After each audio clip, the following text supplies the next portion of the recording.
മറ്റൊരു വീഡിയോയിലേക്ക് സ്വാഗതം. ഇന്നിവിടെ വിശകലനം ചെയ്യുന്നത് 27/4/1986 ജനിച്ച ഒരാളുടെ ഗ്രഹസ്ഥിതിയാണ്. തൃക്കേട്ടയാണ് നക്ഷത്രം, തൃക്കേട്ട 2-ാം പാദം. മിഥുന ലഗ്നം, 2-3 ഭാവങ്ങൾ ശൂന്യം, 4-ൽ ഗുളികൻ, 5-ൽ കേതു, 6-ൽ ചന്ദ്രൻ, ശനി, 7-ൽ കുജൻ, 8 ശൂന്യം, 9-ൽ വ്യാഴം, 10-ൽ ബുധൻ, 11-ൽ സൂര്യൻ, രാഹു, 12-ൽ ശുക്രൻ. ഇതാണ് ഇദ്ദേഹത്തിൻ്റെ ഗ്രഹസ്ഥിതി. ഈ ഗ്രഹനില പരിശോധിക്കുന്ന സമയത്ത് പുരുഷ ജാതകമാണിത്. ലഗ്നാൽ 7-ൽ കുജൻ.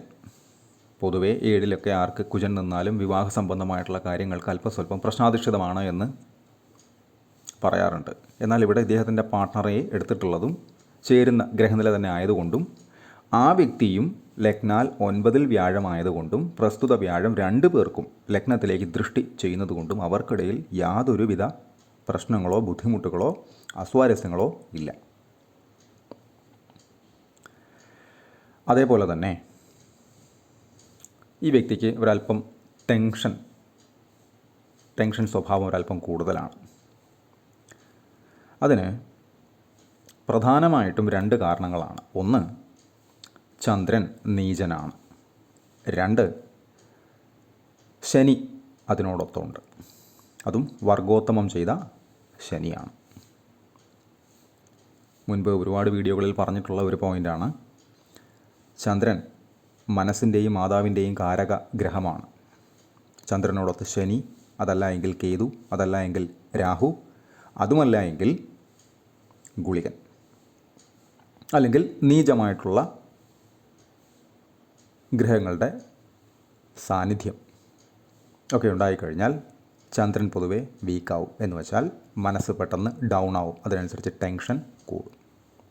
ഓവർ തിങ്കിങ്, അല്പസ്വല്പം നെഗറ്റീവായിട്ടുള്ള ചിന്തകൾ, ചെറിയ കാര്യങ്ങളെ ഓർത്ത് വലിയ രീതിയിൽ ടെൻഷൻ അടിക്കുന്ന ഒരു സഹജമായിട്ടുള്ള സ്വഭാവം ഒരുപാട് പേർക്കുണ്ട്.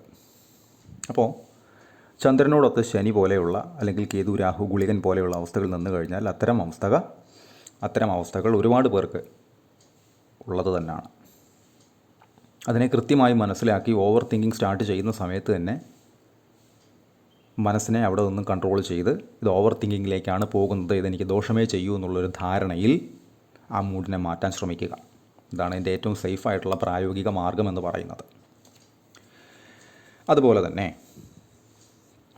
ഈ വ്യക്തിയുടെ ലഗ്നാൽ 9-ലാണ് വ്യാഴം നിൽക്കുന്നത്. വളരെ നല്ലത് തന്നെയാണ്. മോശം ദൃഷ്ടികളോ മോശം ഗ്രഹങ്ങളുടെയോ ഛായാഗ്രഹങ്ങളുടെയോ സാന്നിധ്യമോ ഒന്നുമില്ലാതെ ലഗ്നാൽ 9-ൽ നിൽക്കുന്ന വ്യാഴം, 10-ാം ഭാവാധിപത്യം വഹിച്ച് 9-ൽ നിൽക്കുന്ന വ്യാഴം നിൽക്കുന്ന രാശിയിൽ നിന്നും 5, 7, 9 ഈ 3 ഭാവങ്ങളിലേക്ക് ദൃഷ്ടി ചെയ്യുന്നുണ്ട്. അതുപ്രകാരം വ്യാഴത്തിൻ്റെ 5-ാം ദൃഷ്ടി ലഗ്നത്തിലേക്ക് വരുന്നു. ബുധൻ്റെ ക്ഷേത്രമാണ് എന്നിരുന്നാൽ തന്നെയും നല്ലതാണ്. എന്ത് കാര്യം ചെയ്യുന്ന സമയത്തും ഒരു പ്രതിസന്ധി ഘട്ടം വന്നാൽ തന്നെയും വ്യാഴം അവിടെ തൻ്റെ സ്വതസിദ്ധമായിട്ടുള്ള ഒരു സംരക്ഷണം കൊടുക്കും. ഇത് വളരെ പ്രത്യേകമായിട്ടുള്ള ഒരു കാര്യം തന്നെയാണ്. ആസ്ട്രോളജിയിലെ ഒരു തിയറി തന്നെയാണ് ലക്ഷം ദോഷോ ഗുരു ഹന്തി എന്ന്. കൃത്യമായിട്ടുള്ള ഒരു പൊസിഷനിൽ കൃത്യമായിട്ടുള്ള ബലത്തോടു കൂടി വ്യാഴം നിന്നു കഴിഞ്ഞാൽ ഒട്ടുമിക്ക പ്രതിസന്ധികളെയും തരണം ചെയ്ത് പോകാനുള്ള ശേഷി വ്യാഴം തന്നെ അവിടെ ആർജിക്കും. അതേപോലെ തന്നെ ഇദ്ദേഹത്തിൻ്റെ തൊഴിൽ സംബന്ധമായിട്ടുള്ള കാര്യങ്ങൾക്ക് ലഗ്നാൽ 10-ൽ ബുധൻ നീചനാണ്. ലഗ്നാധിപൻ നീചനായിട്ട് നിൽക്കുന്നു രാഹുവിൻ്റെ ദൃഷ്ടിയിൽ. ഇത് ഒരല്പം ശ്രദ്ധ ജോലി സംബന്ധമായിട്ടുള്ള കാര്യങ്ങളിൽ, എന്ന് വെച്ചാൽ ജോലി ചെയ്യുന്ന സ്ഥലത്ത്, എസ്പെഷ്യലി ഇൻ വർക്ക് സ്പേസ്, അവിടെ എന്തെങ്കിലുമൊക്കെ ഇറിറ്റേഷൻസ് അല്ലെങ്കിൽ ഈ വ്യക്തിക്ക് ഇഷ്ടപ്പെടാത്ത രീതിയിൽ കാര്യങ്ങൾ ഓടുന്ന അവസ്ഥ, അതിൻ്റെ ഭാഗമായി നിൽക്കേണ്ടുന്ന അവസ്ഥ, സമയം കഴിഞ്ഞുള്ള പ്രവർത്തനങ്ങളിൽ ഏർപ്പെടുന്ന അവസ്ഥ, ജോലി സംബന്ധമായിട്ട് ഒക്കെ ഉണ്ടാകാനുള്ളൊരു സാധ്യത വളരെ കൂടുതലാണ്. അതുപോലെ തന്നെ അതല്ല എങ്കിൽ രാഹുവിൻ്റെ ദൃഷ്ടി ഉള്ളതുകൊണ്ട് തന്നെ ഒരു സ്ഥലത്ത് കുറേ കാലം ജോലി ചെയ്ത ശേഷം അവിടെ നിന്ന് മാറി മറ്റൊരു സ്ഥലത്തേക്ക് ജോലി മാറ്റം കിട്ടുന്ന അവസ്ഥ, ഇതെല്ലാം തന്നെ ഇതിൻ്റെ രീതികൾ തന്നെയാണ്. അതേപോലെ തന്നെയാണ് ഇദ്ദേഹത്തിൻ്റെ ലഗ്നാൽ 12-ലാണ് ശുക്രൻ്റെ ക്ഷേത്രത്തിൽ ശുക്രൻ നിൽക്കുന്നത്. ചെലവുകളെ, പ്രത്യേകിച്ച് ആർഭാടമായിട്ടുള്ള ചെലവുകളെ നിയന്ത്രിച്ചു തന്നെ പോകേണ്ടുന്ന ഒരു അവസ്ഥ ഈ ഗ്രഹനിലയ്ക്കുണ്ട്. ശുക്രൻ പൊതുവെ കാശ് അടിച്ചു തെറിപ്പിക്കുന്നതിൽ വളരെ സമർത്ഥനായിട്ടുള്ള ഗ്രഹമാണ്, എസ്പെഷ്യലി പ്രത്യേകിച്ചും ആഡംബരപരമായിട്ടുള്ള കാര്യങ്ങൾക്ക് വേണ്ടിയിട്ട്. അപ്പോൾ ആഡംബരപരമായിട്ടുള്ള കാര്യങ്ങൾക്ക് വേണ്ടി കാശ് കളഞ്ഞാൽ തന്നെയും അതിൽ ഒരു നിയന്ത്രണം വയ്ക്കുക എന്നത് ഈ വ്യക്തിയുടെ മാത്രം ഉത്തരവാദിത്വമാണ്. അതുപോലെ തന്നെ ലഗ്നാൽ 4-ൽ ഗുളികൻ വളരെ ശ്രദ്ധിക്കണം. വീട് സംബന്ധമായ, വാഹന സംബന്ധമായ ബാധ്യതകൾ, കടം പോലെയുള്ള കാര്യങ്ങളുമായി ബന്ധപ്പെട്ടിട്ടുള്ള ഏത് കാര്യം ചെയ്യുന്ന സമയത്തും വളരെയധികം ശ്രദ്ധിച്ചു മാത്രമേ ചെയ്യാവൂ. 4-ാം ഭാവാധിപൻ നീചനാണ്, അവിടേക്കൊന്നും വ്യാഴത്തിൻ്റെ ദൃഷ്ടി ഇല്ല.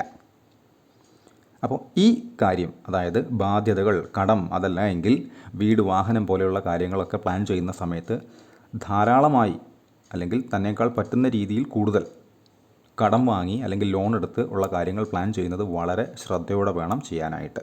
അതല്ലാത്ത പക്ഷം, പ്രത്യേകിച്ചും ടെൻഷൻ അടിക്കുന്ന സ്വഭാവം ഇദ്ദേഹത്തിനുള്ളത് കൊണ്ട് തന്നെ അത്തരം മേഖലകളിൽ നിന്നും മനസ്സിന് ഏതെങ്കിലുമൊക്കെ രീതിയിലുള്ള ടെൻഷൻസ് ഉണ്ടാകാനുള്ള സാധ്യത, മാനസികമായിട്ടുള്ള സമ്മർദ്ദങ്ങൾ ഉണ്ടാകാനുള്ള സാധ്യത വളരെ കൂടുതലാണ് എന്നും തിരിച്ചറിയുക.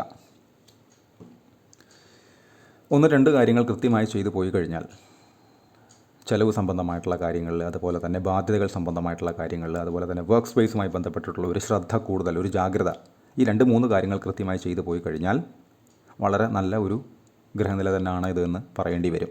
സൂര്യൻ ഉച്ചനാണ്, രാഹുവോടുണ്ട് എന്നിരുന്നാൽ തന്നെയും പകലുള്ള ജനനവുമാണ്. അപ്പോൾ സൂര്യന് ബലമുണ്ട്, രാഹുവോട് ഉണ്ട് എന്നാൽ തന്നെയും 11-ലെ സൂര്യൻ പൊതുവെ നല്ലത് തന്നെയാണ്. പക്ഷേ ഈ മനസ്സ് സംബന്ധമായിട്ടുള്ള കാര്യങ്ങൾക്ക്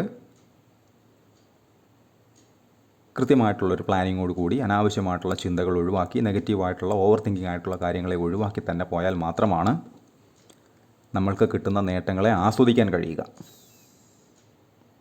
അതുപോലെ തന്നെ 10-ലേക്ക് ശത്രുവിൻ്റെ 4-ാമത്തെ ദൃഷ്ടിയുണ്ട്. കുജൻ, ബുധൻ ശത്രുതയുണ്ട്. നീചനായി നിൽക്കുന്ന ബുധനിലേക്ക് കുജൻ്റെ 4-ാം ദൃഷ്ടി എന്ന് പറയുമ്പോൾ ശ്രദ്ധിക്കണം. ജോലി സംബന്ധമായിട്ടുള്ള കാര്യങ്ങളിൽ ഒരു ജാഗ്രത എപ്പോഴും അത്യാവശ്യം തന്നെയാണ്. അതേപോലെ തന്നെയാണ് വ്യാഴത്തിൻ്റെ ലഗ്നത്തിലേക്കുള്ള ദൃഷ്ടിയെക്കുറിച്ച് നേരത്തെ പറഞ്ഞു. വളരെ പോസിറ്റീവായിട്ടുള്ള ഒരു സൈൻ തന്നെയാണ്. ഇദ്ദേഹത്തിൻ്റെ പാർട്ട്ണറിനും അതേ അവസ്ഥ തന്നെയുണ്ട്. ലഗ്നാൽ 9-ൽ തന്നെയാണ് അദ്ദേഹത്തിന് വ്യാഴം നിൽക്കുന്നത്. വളരെ ഗംഭീരമായിട്ട് തന്നെയാണ് അവരുടെ കുടുംബജീവിതം പോയിക്കൊണ്ടിരിക്കുന്നത്. കൃത്യമായിട്ടുള്ള പരിഹാരങ്ങളെടുത്ത് കൂടെ പോയി കഴിഞ്ഞാൽ വലിയ നേട്ടങ്ങൾ ഉണ്ടാക്കാൻ സാധ്യതയുള്ള ഒരു ഗ്രഹനിലയാണിത് എന്ന് പറയേണ്ടി വരും. അദ്ദേഹത്തിൻ്റെ ദശകളെടുത്താൽ തൃക്കേട്ടയാണ് നക്ഷത്രം. ബുധദശയിൽ ജനിച്ചു. 97 വരെ ബുധൻ, അതിനുശേഷം 7 കൊല്ലം കേതു, ശേഷം ശുക്രൻ 2024 വരെ 20 കൊല്ലം, അതിനുശേഷം സൂര്യൻ ഇപ്പോഴത്തെ നടപ്പ് ദശയും സൂര്യൻ തന്നെയാണ് 2030 വരെ, ശേഷം ചന്ദ്രൻ 10 കൊല്ലം, ശേഷം ചൊവ്വ 2047 വരെ 7 കൊല്ലം, ശേഷം രാഹു, ഗുരു, ശനി എന്നീ ക്രമത്തിലാണ് അദ്ദേഹത്തിൻ്റെ ദശകൾ കടന്നു പോകുന്നത്. അതിൽ തന്നെ നടപ്പ് ദശ എന്ന് പറയുന്നത് സൂര്യദശയിൽ രാഹുവാണ്. രവിയിൽ രാഹു, 11-ൽ തന്നെ നിൽക്കുന്ന സൂര്യനും 11-ൽ തന്നെ നിൽക്കുന്ന രാഹുവും. പൊതുവെ 11-ലെ രാഹു നല്ലതാണ് എന്ന് ജ്യോതിഷം പറയുമ്പോഴും രാഹു ആണ് എന്നൊരു തിരിച്ചറിവ് എപ്പോഴും നല്ലതാണ്. ഇല്യൂഷൻസാണ്, മായാവിദ്യകളുള്ള ഛായാഗ്രഹം എന്നാണ് രാഹുവിനെ പറയാറ് തന്നെ. അപ്പോൾ എന്തെങ്കിലുമൊക്കെ അബദ്ധങ്ങൾ പറ്റാനുള്ള ഒരു സാധ്യത ഉള്ളതുകൊണ്ട് തന്നെ നമ്മൾ കൂടുതൽ ജാഗരൂകരാകുക, ഒരു ജാഗ്രത കാണിക്കുക. എല്ലാ കാര്യങ്ങളും, സാമ്പത്തികമായിട്ടുള്ള കാര്യങ്ങളിൽ, ജോലി സംബന്ധമായിട്ടുള്ള കാര്യങ്ങളിൽ, വ്യക്തിബന്ധങ്ങൾ പോലെയുള്ള കാര്യങ്ങളിൽ എല്ലാം തന്നെ ഒരു ജാഗ്രത, അബദ്ധങ്ങളൊന്നും പറ്റുന്നില്ല എന്നൊരു ഉറപ്പ് വരുത്തി ഒരു ഡബിൾ ചെക്ക് ചെയ്ത് മുന്നോട്ട് പോകേണ്ടുന്ന അവസ്ഥ എന്ന് പറയേണ്ടി വരും. 22/12/2025 തൊട്ട് 16/11/2026 വരെയാണ് രാഹുവിൻ്റെ അപഹാരം. അത് കഴിഞ്ഞാൽ വ്യാഴത്തിൻ്റെ അപഹാരമാണ്, നല്ലതാണ്. ലഗ്നത്തിലേക്ക് ദൃഷ്ടിയുള്ള വ്യാഴമാണ്. രാഹുവിൻ്റെ അപഹാരം കഴിഞ്ഞാൽ വ്യാഴം വരും, വളരെ നല്ലത് തന്നെയാണ്. കൃത്യമായിട്ട് ചെയ്യേണ്ടുന്ന വഴിപാടുകൾ കൂടെ 4-ാം ഭാവത്തിലൊക്കെ ഗുളികൻ ഒക്കെ നിൽക്കുന്നത് കൊണ്ടും, അതുപോലെ തന്നെ 10-ാം ഭാവത്തിൽ നീചനായി ലഗ്നാധിപൻ നിൽക്കുന്നത് കൊണ്ടും, രാഹുവിൻ്റെ ദൃഷ്ടി ഉള്ളതുകൊണ്ടുമൊക്കെ കൃത്യമായിട്ടുള്ള പരിഹാരങ്ങൾ കൊണ്ടെടുത്ത് പോയി കഴിഞ്ഞാൽ ഒരുപാട് നേട്ടങ്ങൾ കൊയ്യാൻ സാധ്യത കൂടുതലുള്ള ഒരു ഗ്രഹനിലയാണിത് എന്ന് പറയേണ്ടി വരും. കൺസൾട്ടേഷൻ ആവശ്യമുള്ള ആളുകൾക്ക് ഈ നമ്പറിൽ കോൺടാക്റ്റ് ചെയ്യാവുന്നതാണ്. കോൺടാക്ട് ഡീറ്റെയിൽസ് ഡിസ്ക്രിപ്ഷനിൽ കൊടുത്തിട്ടുണ്ട്. ഇത്തരം വീഡിയോസ് ഇനിയും തുടരും. നന്ദി.